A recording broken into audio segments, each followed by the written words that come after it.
Lesson 1: History of Language Development and Concepts Bilingualism.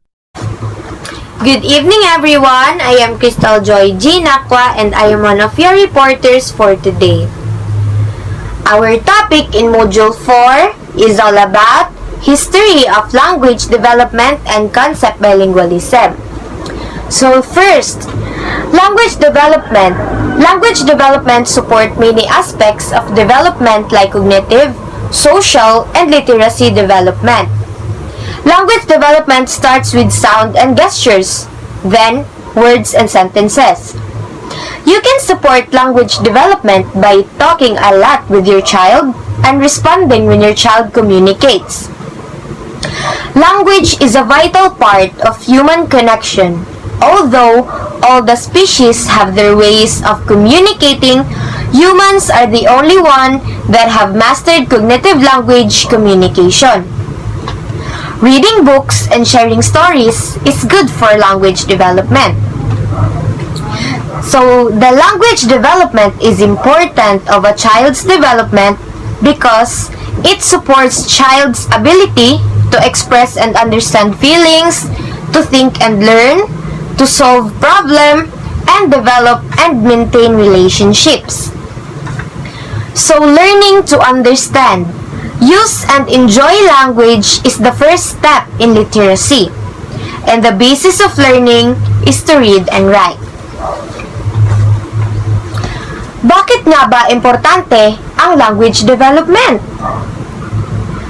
Sinusuportahan nito ang kakayahan ng iyong anak na makipag-usap at ipahayag at maunawaan ang mga damdamin.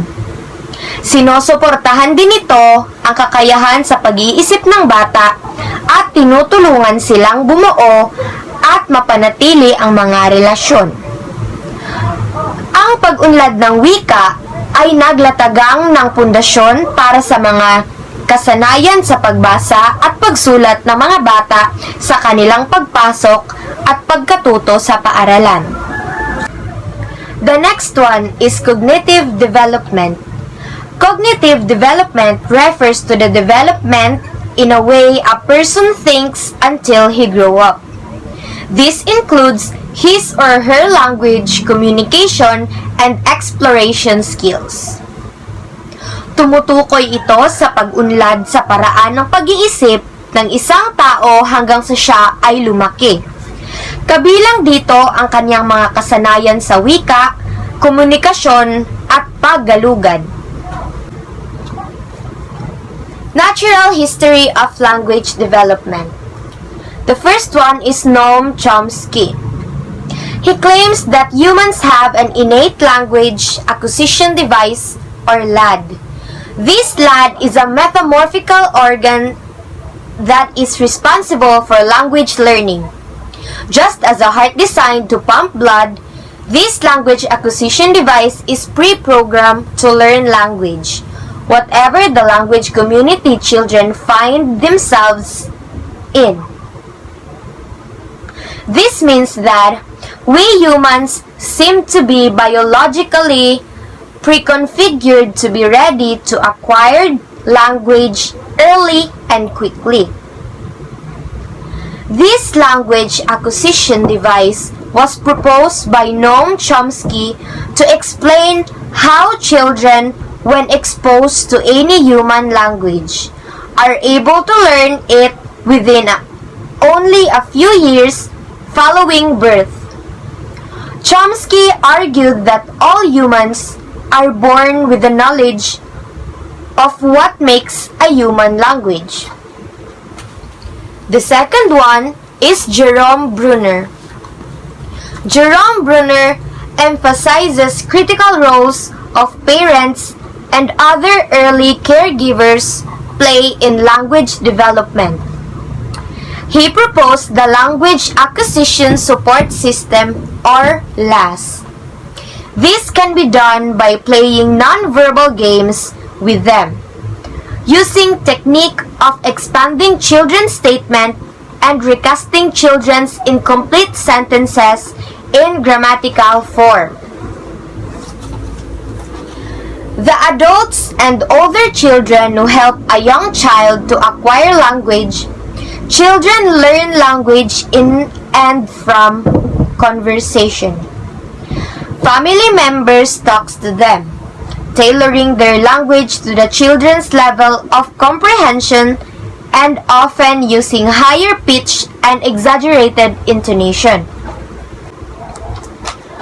Bilingual knowledge development. It has been established that bilingualism, where children learn two languages simultaneously, puts children to an advantage in terms of language proficiency. It affords advanced cognitive skills, flexibility of thought, and greater acceptance of peers from other cultural backgrounds. An example of a bilingual person is who can speak both languages. Example, English and Spanish.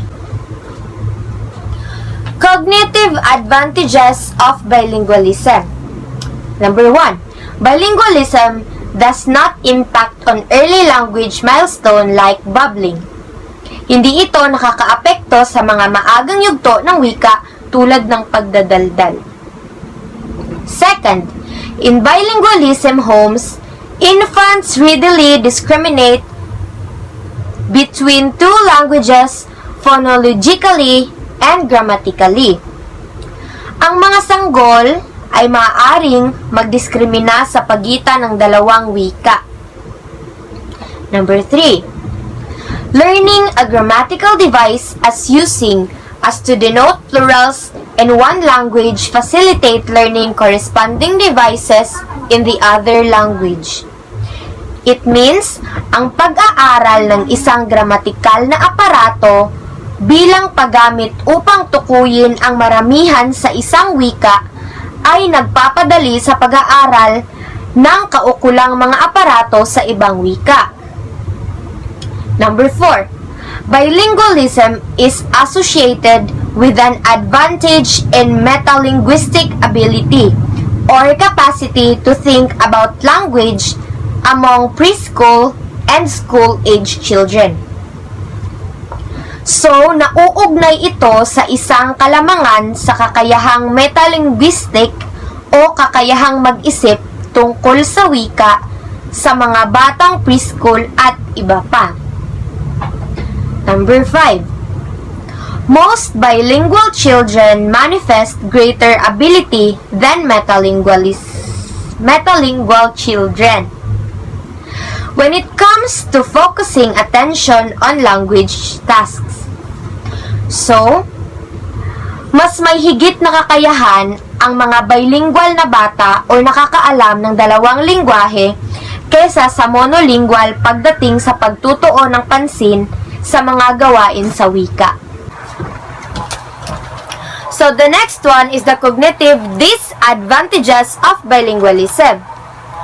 First is limited vocabulary.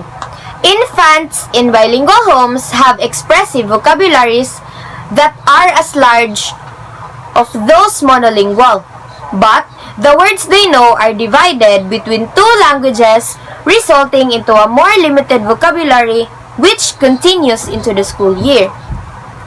So, may mga batang medyo mahina ang kakayahan sa pag-iisip o pagsasalita ng dalawang wika na mas nagre-resulta sa kanila ng mas limitadong bokabularyo habang nagpapatuloy sila sa pag-aaral. The second one is think more slowly in the language in which they have the lesser fluency. So, medyo mabagal sila mag-isip o magsalita bunga ng hindi gaanong katatasan sa pagkatuto. The third one, parents choose bilingualism should consider whether they can help their children achieve fluency in both language. Dapat isaalang-alang ng mga magulang ang bilingualismo kung matutulungan nila ang mga anak nila na makamit ang pagiging matatas ng parehong wika. The fourth one, children who speak their immigrant parents' language tend to be attached to their parents' culture of origin, therefore are able to speak the language. So, nagsisimula sa mga magulang ang mga sinasabi nila na nakukuha ng kanilang mga anak. Dapat binabase nila ang kanilang pananalita kung anong wika ang gamit nila upang matuto din ang bata kung paano ito gamitin. So the last part of my topic is teaching implications. Language and culture have important implications for how children learn language in school and how teachers teach language. Number 1. Children use the four-language system at the same time in the process of communicating. So the four-language system is the grammar, vocabulary, phonology, and discourse. The second one is children being unique backgrounds of experience to the process of learning. Number 3. Children's cultural and linguistic diversity impact on the student's learning process. So, kahit may iba't ibang kultura at lingwahe ang mga estudyante, pare-pareho pa rin nila itong magagamit sa kanilang pag-aaral. Lesson to Emergent and Early Literacy, Reading Development and Performance. Good day everyone, I am Rana J.G. Laura, your reporter for this lesson. So I'm going to discuss the lesson 2, Emergent and Early Literacy, Reading Development and Performance. What is emergent and early literacy? Infants are exposed to speech and native language sounds from the moment they are born. At the conclusion of the second month, the bubbling begins. This is frequently a reflection of the native language's sound. Infants say their first words at the age of 12 months. The increase of vocabulary occurs only in the second year. However, there are articulation and pronunciations issues to be found. So binibigkas ng mga sanggol ang kanilang mga unang salita sa edad na 1 taong gulang. In this lesson, there is an activity that need participants to read the stories, elementary and high school students. So here is my 3 participants in this activity. First, the preschool student. In the field one summer day, a grasshopper was chirping, singing, and hopping about 4-5 an ant was proposed by carrying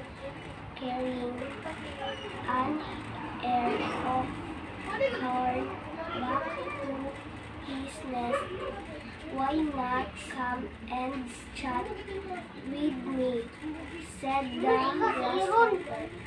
Instead of doing all of that work, I am helping to store up food for the winter, said the ant, and suggest you do the some way butter about winter, said the grasshopper. We have got plenty of food at the moment. The ant went on its way and continued its work. When the winter came, the grasshopper had no food and was dying of hunger. The ant who there had plenty of food to last all through the winter from his hard work in the summer. Second is the elementary student. The ant and the grasshopper. In a field one summer's day, as grasshopper was chirping, singing, and hopping about for fun, an ant passed by carrying an ear of corn back to his nest. "Why not come and chat with me?" said the grasshopper, "instead of doing all of that work." "I am helping to store up food for the winter," said the ant, "and suggest you do the same." "Why bother about winter?" said the grasshopper. "We have got plenty of food at the moment." The ant went on its way and continued its work. When the winter came, the grasshopper had no food and was dying of hunger. The ant, however, had plenty of food to last all through the winter from his hard work in the summer. Lastly, the high school student. The ant and the grasshopper. In a field one summer's day, a grasshopper was creeping, singing, and hopping about for fun. An ant passed by carrying an ear of corn back to his nest. "Why not come and chat with me?" said the grasshopper, "instead of doing all of that work." "I am helping to store up food for the winter," said the ant, "and suggest you do the same." "Why bother about winter?" said the grasshopper. "We have got plenty of food at the moment."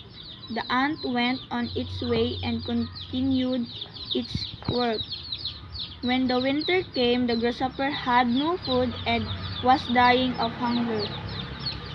The ant, however, had plenty of food to last all through the winter from his hard work in the summer. So this is the chart of this activity. The preschool students, the way she reads the stories is the speed is low, pronunciation is good, understanding is good.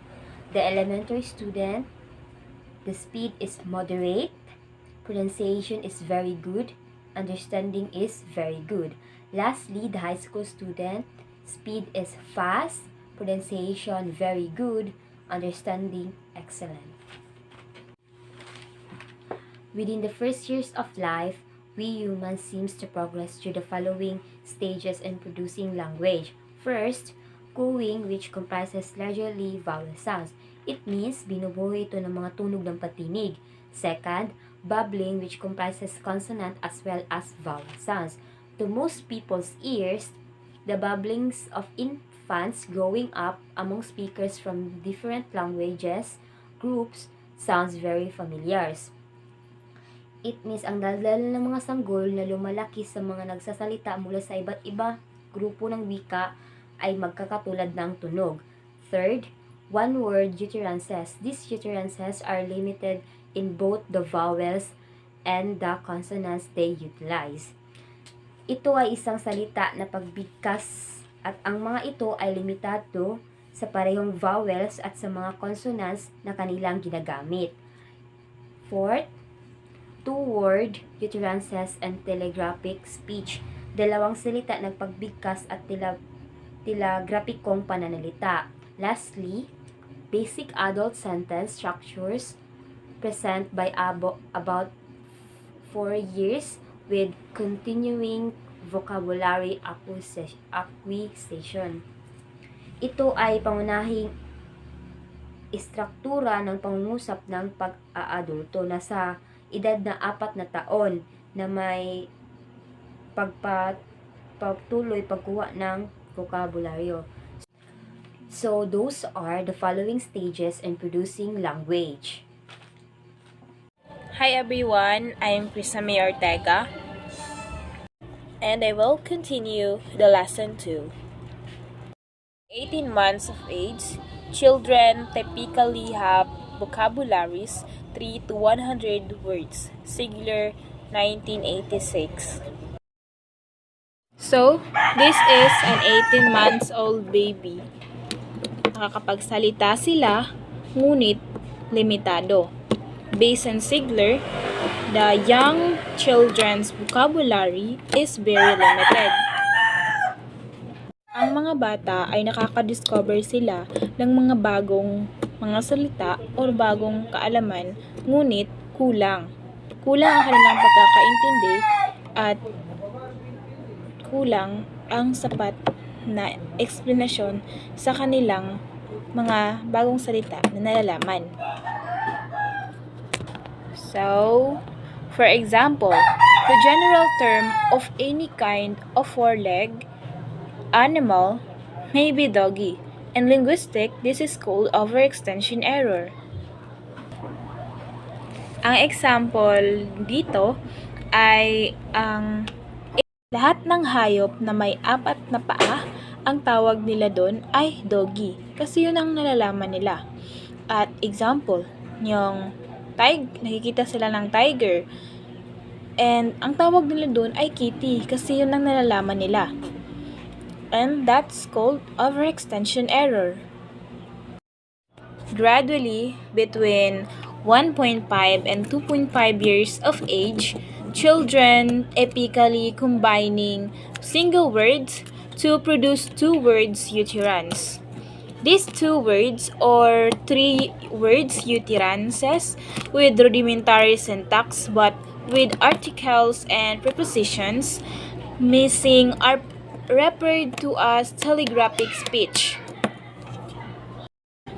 This is the 1.5 and 2.5 years old na bata ay nagsisimula na silang pagsamahin ang mga salita upang makabuo ng dalawang salita na pagbigkas. Ang mga dalawang salita o tatlong salita na pagbigkas ay simpleng mga salita, ngunit may mga artikulo at preposition na nawawala ay tinutukoy bilang telegrapikong pananalita. Vocabulary expansion is the rapid addition of new words to a toddler's vocabulary, which usually occurs late in the second year. Vocabulary expands rapidly, more than tripling from about 300 words at about 2 years of age to about 1,000 words at about 3 years of age. At about 4, incredibly, children acquire the foundations of adult syntax and the language structures. Stenberg, 2003. Based on Stenberg, ang pagpapalawak ng bokabularyo at ang mabilis na pagdadagdag ng mga bagong salita sa bokabularyo ng isang paslip, ito ay karaniwang nangyayari sa huling bahagi ng ikalawang taon. Mabilis lumalawak ang bokabularyo, higit sa triple mula sa humigit kumulang 300 words. Sa mga 2 years old, humigit kumulang 1,000 na salita at sa mga 3 years old at 4 ay pang-adultong syntax. It is the preschool years when children gradually learn to read and write. This is the time when they go through the process of becoming literate. They start to notice signs on the billboards, logos, and symbol print.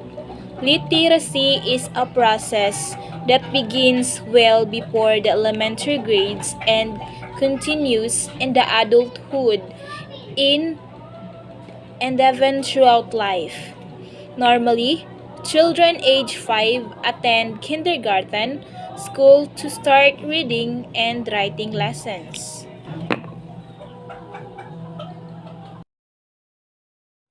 According to Joel 1999, as cited by Tomskin 2002, children move 3 stages as they learn to read, namely, first, emergent reading, second, beginning reading, and the third is fluent reading.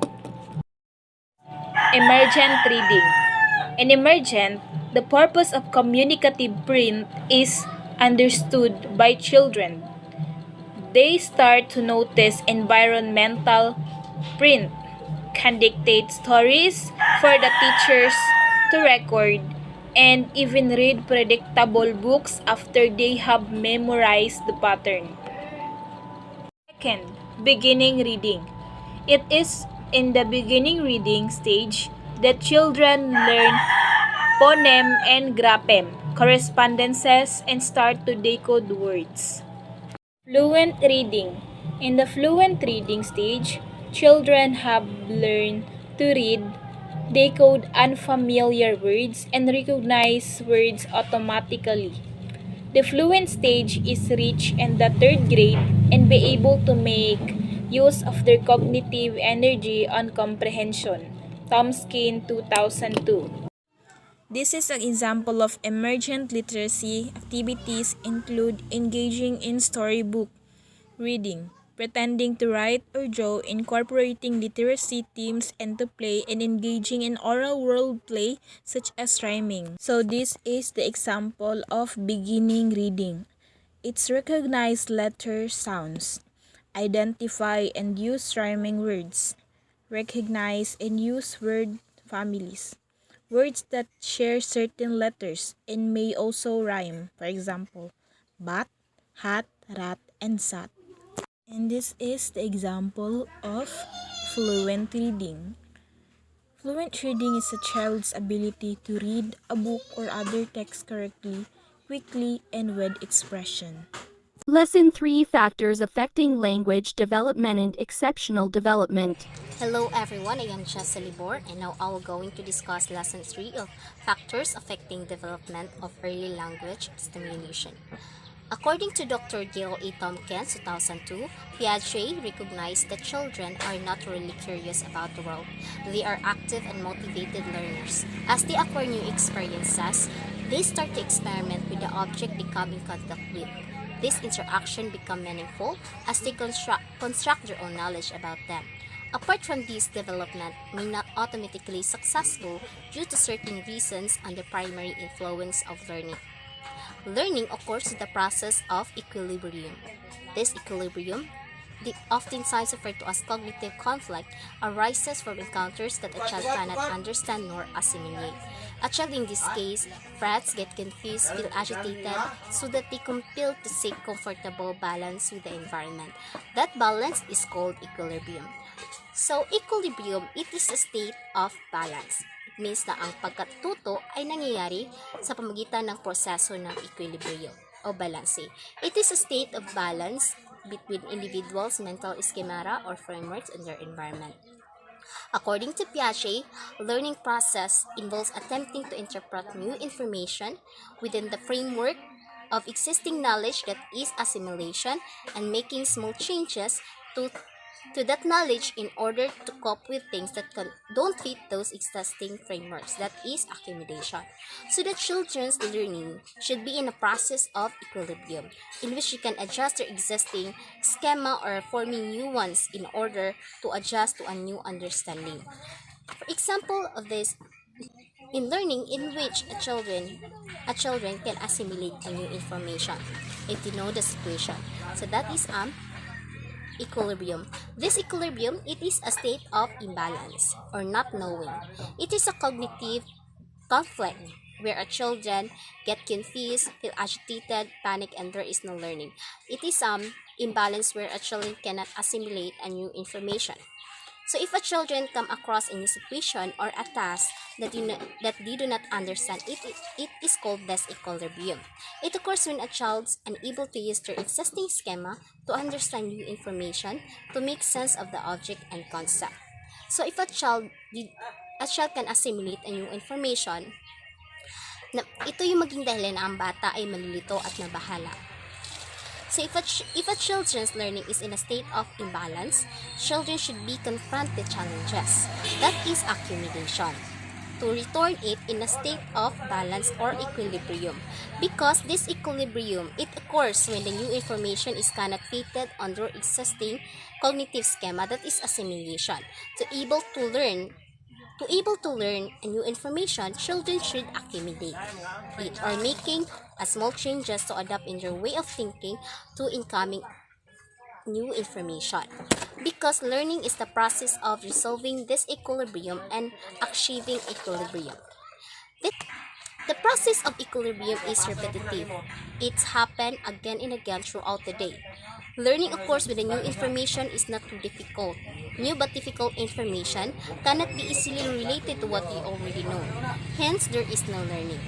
This is true to both children and adults. Assimilation is made possible and with too familiar information which can be easily accumulated. It means na ang proseso ng equilibrio ay paulit-ulit. Paulit-ulit itong nangyayari buong araw. So if a child know a new information, alam nila ang ginagawa nila, paulit-ulit itong nangyari. Paulit-ulit ito nilang ginagawa buong araw. Dahil hindi sila nahihirapan. Dahil alam nila ang sitwasyon. And they can learn if the new information is not too difficult. So this is the process of equilibrium. Na ang pagkatuto ng bata ay nangyayari kung alam nila yung bagong informasyon at hindi nahihirap. So if the new but difficult information cannot easily related to their existing schema, they are in a state of balance where there is no learning happen. And not only children experiencing this but also the adults where experiences the state of imbalance when we encounter new information that requires us to develop new schema or modify schema. Lev Vygotsky, he is a Russian psychologist. She believed that children's cognitive development learns through social interaction with adults, and collaboration with classmates. Enable children to learn things which otherwise could not learn on their own. They need support and guidance. So Lev Vygotsky and Piaget theory is so different because Lev Vygotsky, he believed that children can learn through social interaction, but Piaget, he believed that the children could learn through the environment. So it means the theory of Vygotsky that a children can learn and can build knowledge and learn new things when they interact with adults and collaborate with their classmates, in which the language will develop and that language plays essential role in their mental development. It is an effective and important tool to communicating with knowledgeable others, to their parents, teachers, and peers. So language is not only for communicating, but also it can absorb information, learn new things, and skills that children's cognitive development and language will develop. So, according to Jerome Bonner, that adults can act as a model or demonstrator that guide children's learning through a process of asking questions, supply added information, and more complex task simple. So in perspective of Jerome Bonner, adults should be act as a model or demonstrator that a children can learn if they use the process of asking questions, supply added information, and make complex tasks simple. That enable children to develop their thinking, their abilities, and skills. So scaffold is a term used by Vygotsky and Jerome Bonner as a metaphor to describe adults' contributions of children's learning. It is a support mechanism that adults provide to help children to perform a task successfully. Adults show support when they demonstrate, guide, supply information, and make complex tasks simple. A sign that a child is ready to be functioning independently is when he or she show signs of knowledge and experience that make them ready to perform a task. So scaffolding it is a support given to a child by a more knowledgeable others, to their parents and teachers or peers, that enables the child to perform a task until such time that a child can perform a task independently. That's all, thank you, and God bless. Hi everyone, I am Hanzali Palabrica, and I will be discussing the Lesson 3 factors affecting language development and exceptional development. Literate communities and environment. Elementary classroom serves as venue for language acquisition. They offer language environments that encourage students to listen, talk, read and write, reflect, view, and visual represent. The physical arrangement and even classroom materials play an important role in setting the stage for language instruction. The teacher plays multifaceted role in a language classroom.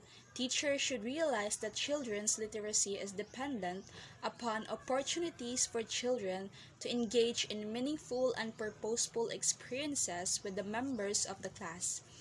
Teachers have ceased to serve knowledge providers only. They have assumed a more complex role of creating a classroom environment that will be conducive to learning.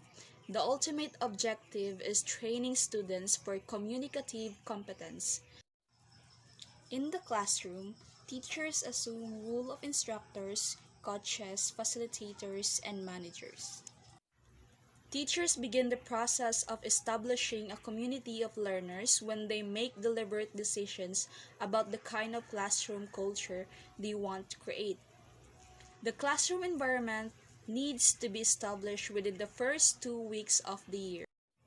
They are oriented about the procedures and routines to be observed in language arts by the teacher, where they lay the rules and set the expectation.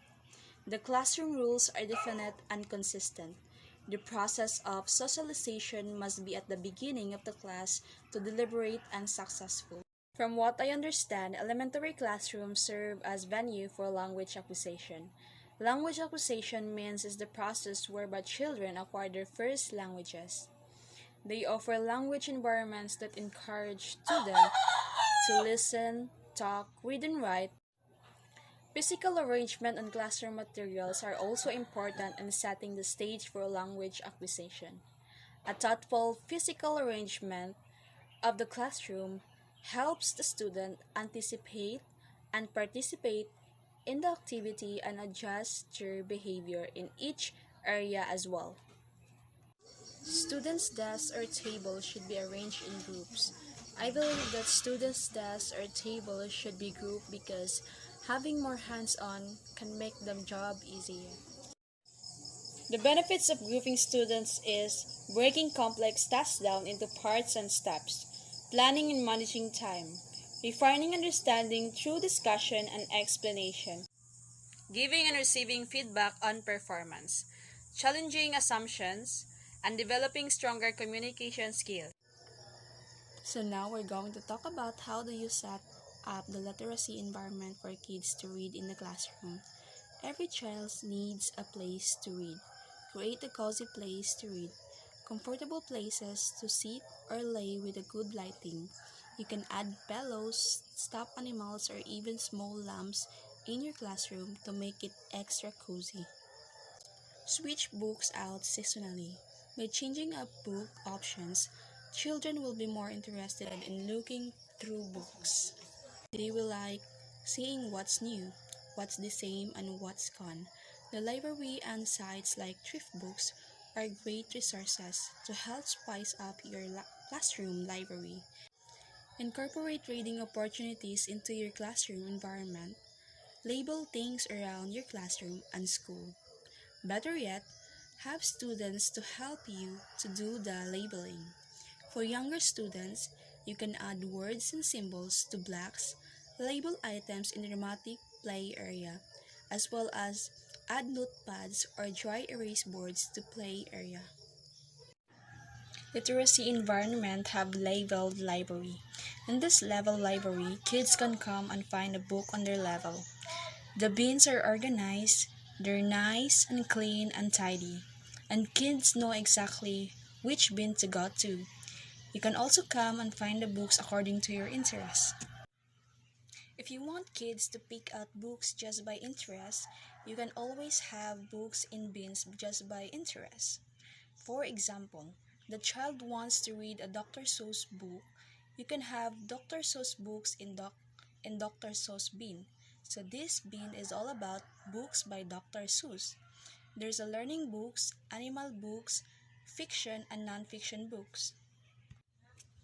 Literacy-rich environments provide opportunities for students to interact with print and literacy tools in a meaningful way.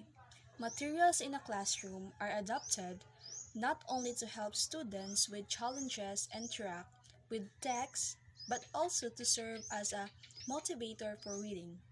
Students write books and reports in all of the content areas, as well as writing in students' journals and notebooks. Good day, everyone. I am Angeline Matimbol, your reporter for today. So, my topic is all about story reading. When we say story reading, it has a plot, character, settings, theme, and information about the author's style. So, as a future teacher of elementary grade, we should read a story to the children because in that way they can develop their imagination skills. So, knowledge about story is called a concept of story. There are 7 key concepts in story reading by Tamskin 2002. So the first one is the concept of story is acquired by reading and writing stories and by learning about the elements of story structure. So it means it helps you to enhance your reading and writing skills. Second, stories are distinguished from the forms of writing and their unique structural elements such as plot, character, settings, point of view, and theme. So, in the second concept, it means that when writing a story, it is important to include the structural elements. Number 3. Teacher present lesson about the elements of the structure and student apply what they have learned from the story read. One of the example is after reading a story. Teacher should give a short quiz to the children or to the student.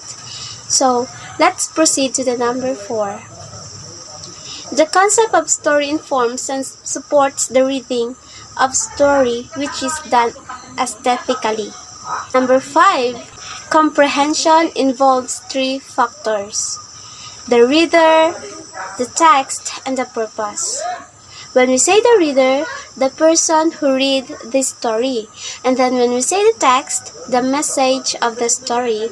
And when we say the purpose of that person, why he or she read the story. So, number 6. Teacher involves students in varied activities to develop students use all of 5 comprehension process. One of the example of this is the student will have a role play about what they've learned to the story they read. And the last one is the number 7. Student read and write stories as part of literature focus or unit, literature circles, reading and writing workshop, and theme cycle.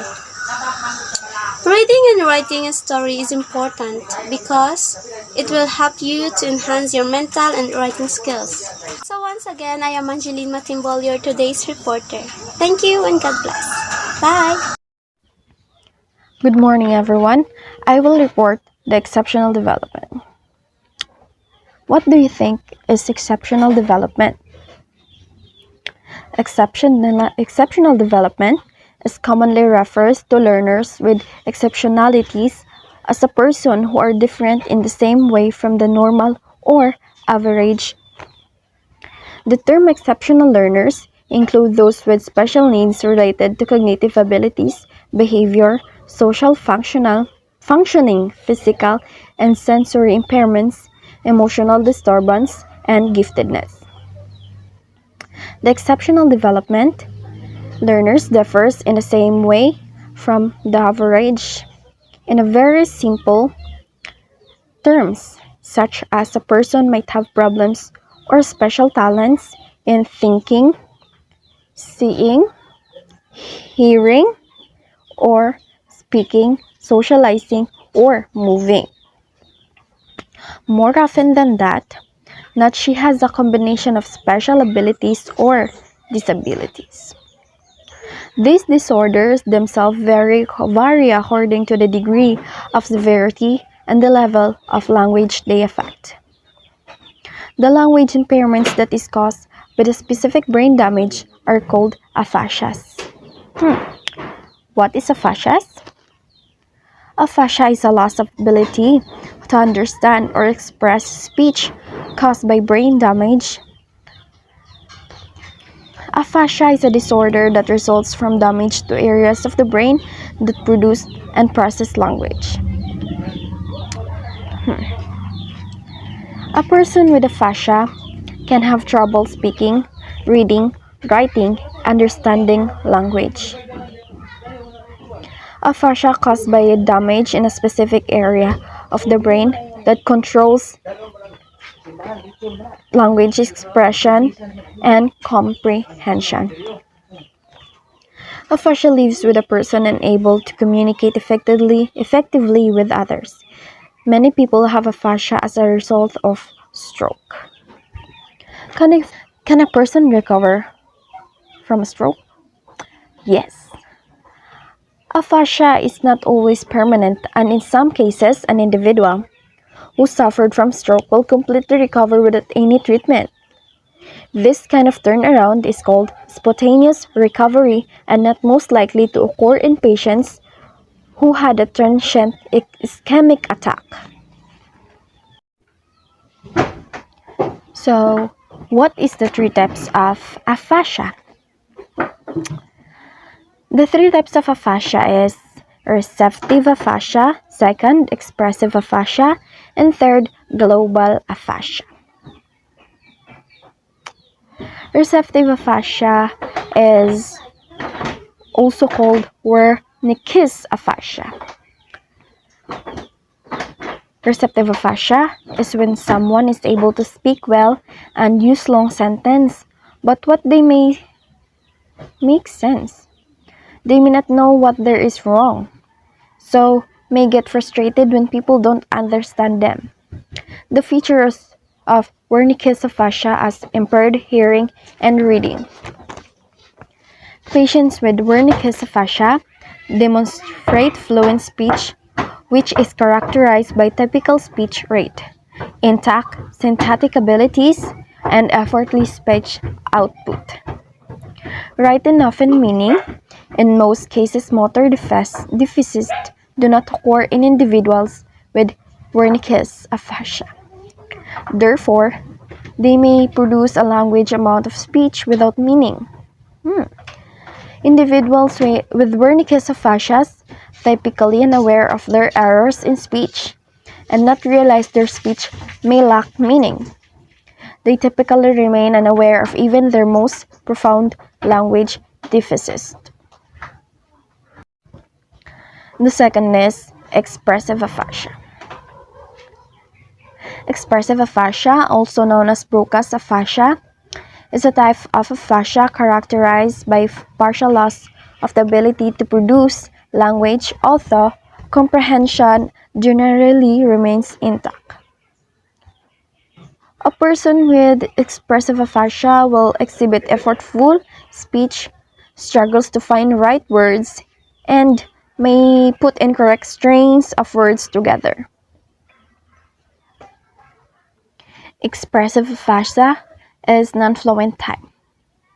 Expressive aphasia results from damage to a part of the brain cell, Broca's area, which is located in the frontal lobe, usually in the left side. It's one of the parts of the brain responsible for speech and for motor movement. What is an example of Broca's aphasia or expressive aphasia? For example, a person with Broca's aphasia may say, "Walk dog." The meaning, "I will take the dog for a walk." Or, book to table. Meaning, there are two books on the table.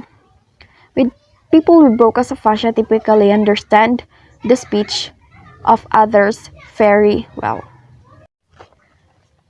What is the difference between receptive and expressive aphasia? Expressive aphasia, you know what you want to say, but you have trouble saying or writing what you mean.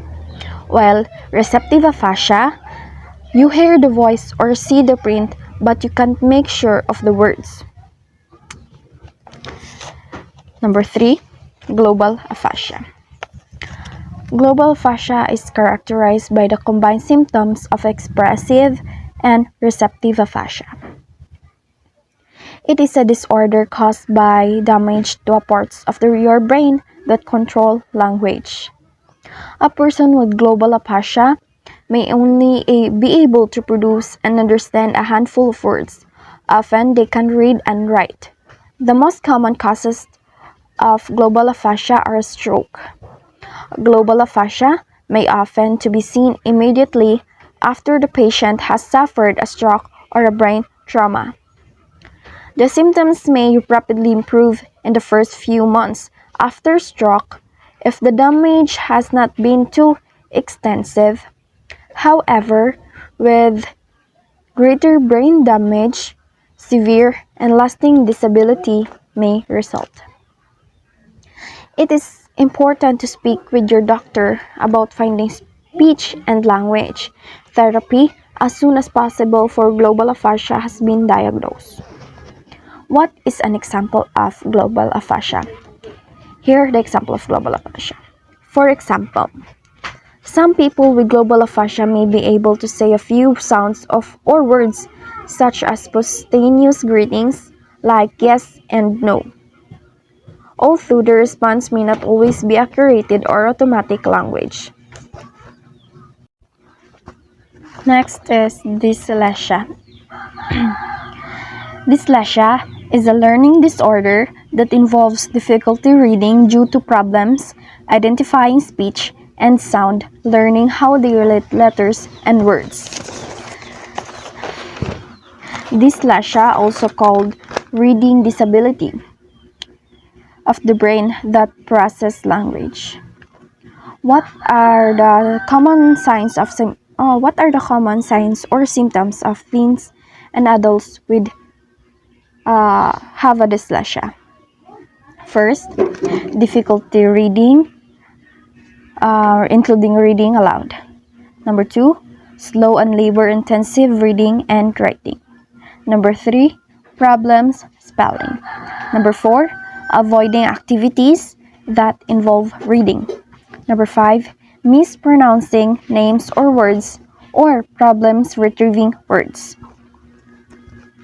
Defective reading is oftentimes traced from environmental origin. It is genetically determined that two adult conditions of posterior alexia and dysnosia affect the visual spatial dyslexias in the children.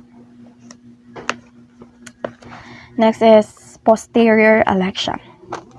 Alexia without agraphia is also known as posterior alexia or occipital alexia.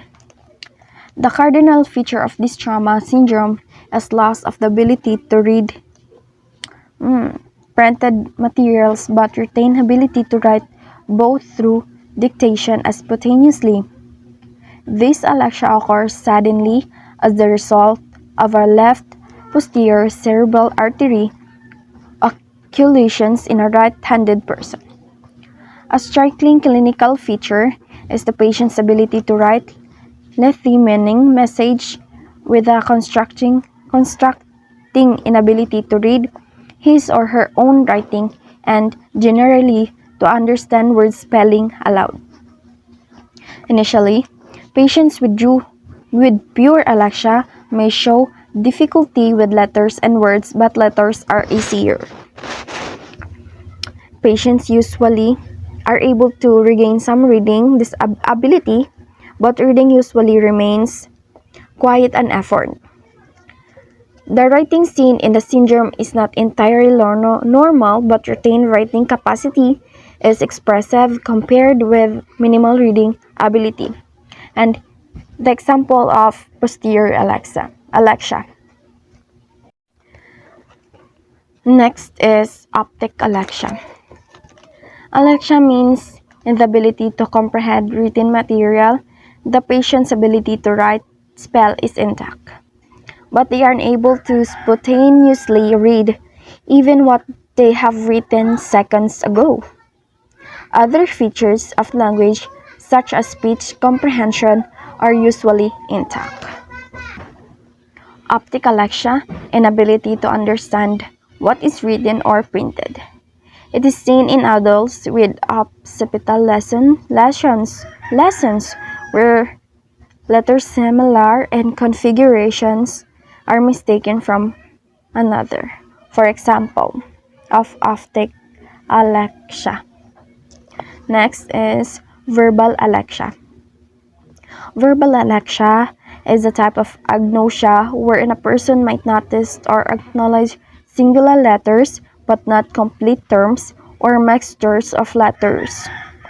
It is also associated with occipital lessons, where patients could easily recognize letters but could not grasp whole words. For example, verbal election. The last is dysnosia. Dysnosia means inefficient recognitions, loss of ability to recognize objects. Diagnostic dyslexia remains after a more generalized agnosia in adults with brain lesions. Patients can read but throw a slow letter-by-letter analysis of words rather than meanings. There is awareness of errors and resulting frustration, and dysnosia was introduced by Sigmund Freud in 1891. Thank you for watching.